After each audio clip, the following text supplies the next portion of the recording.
Welcome back to this, the final segment of The Price of Business. I am your host, Kevin Price, talking to you about you and your business. Tim Scott, a black Republican congressman, senator rather, from South Carolina, a great conservative. And I have to say, I throw in the black because that's not really that significant as to who he is as an individual. Great American, love what he has to say and his values. But because of the fact there aren't very many of them, out there, and only one in the U.S. Senate, and we're glad to have him there. He was commenting on Obamacare, and I think he did a very, very good job here on Fox on Hannity's show. Let's cue that up. And welcome back to Hannity. Now, earlier today, CMS Chief Marilyn Tavenner was back on the hot seat, this time grilled by the Senate side about the downright embarrassing launch of healthcare.gov. Now, unfortunately, like so many other administration officials, there were far too little answers given. Let's take a look at today. Ms. Tavenner, I want to give you a chance to answer, but will you support Senator Johnson's bill? I would not. I have not even looked at Senator Johnson's bill. How much more will it cost to fix the website, and where will these funds come from? Also, if it's their fault for delivering a product that didn't meet specifications, do you intend to recover payments for them, and what recourse is available? I'll have to get you that information. I would not want to rely on my brain for that one, but I will work with our contracting person. I'd like to know whether 90% of the people who've signed up are going on Medicaid, or whether it's 80 or whether it's 70. And if we can know how many hamburgers and cars and records are being sold every day, why can't we know how many people are enrolling in Obamacare? If it's such a success, wouldn't that promote the success of the program, build confidence in it? We'll have that information next week. But that's once. I mean, why don't we know it every day? I mean, you know it now, right? We are in the process of putting together that information. But we're the United States Congress elected to represent the people, and we're entitled to know answers to these questions so we can make our judgments about what to do. So are governors, and so are the consumers across America. I understand. Joining me now, South Carolina Senator Tim Scott. He was inside that room during the testimony. Senator, I mean, that takes your breath away. It's humiliating, don't you think?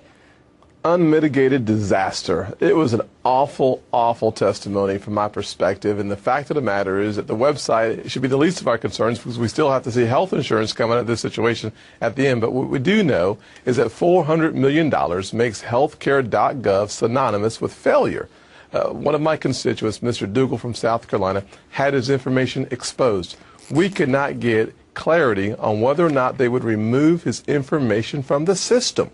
We tried over and over again. He tried, and we were still left with no clear answers. And Ms. Tavenner had no ability to guarantee during that testimony that our constituent would have his information removed from the system once they had already exposed him to other folks in North Carolina. Senator, there was an article in The Atlantic where 3 guys built a website better than this one that actually works, with the capacity to take on all the people that wanted to sign up. They did it in 30 days. How does the government justify spending hundreds of millions of taxpayer dollars for a failure like this in the year 2013?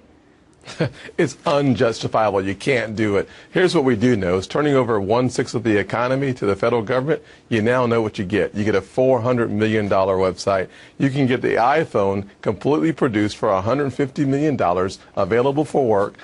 Or you can get 3 times the cost and not be able to use the website at all unless you want your private information shared with people that you do not know. This is a disaster. What about the fact that this was a no-bid contract and there's a connection to Obama, and now the fix is going, another no-bid contract, and we're giving more money to CGI? Why would we do that?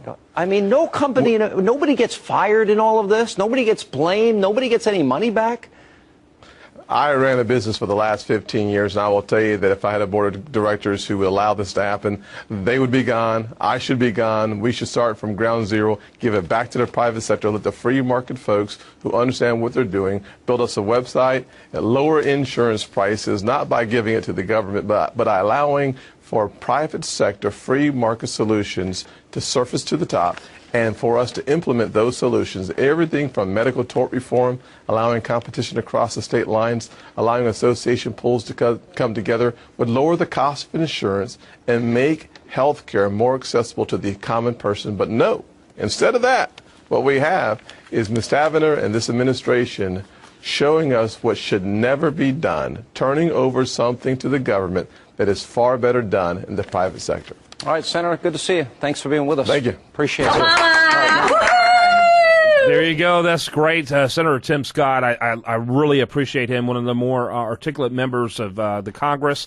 Great job summarizing the unmitigated disaster, as he called it so well. I hope you have a great weekend. I hope you spend it sensibly right here on this great station.